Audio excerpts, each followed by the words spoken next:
আলহামদুলিল্লাহ বললে আল্লাহ আরো ভালো রাখবে, অবস্থার আরো পরিবর্তন করে দিবে, ভালো থেকে আরো ভালো করে দিবে। আর আলহামদুলিল্লাহ না বললে অবস্থা যা আছে ওইটার আরো খারাপ করে দিবে, ঠিক কিনা?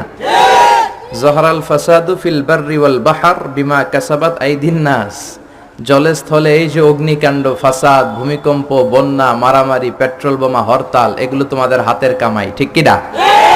আমরা যদি ভালো হয়ে যাই, আমরা যদি নামাজি হয়ে যাই, আমরা যদি মুত্তাকি হয়ে যাই, আমরা যদি আল্লাহ ওয়ালা হয়ে যাই, এই ঝড় তুফানও আসবে না, এই ভূমিকম্প আসবে না, হরতাল হবে না, মারামারি হবে না, দেশটারে শান্তির একটা টুকরায় পরিণত করে দিবে কে? এজন্য সবসময় শুকরিয়া করব কার?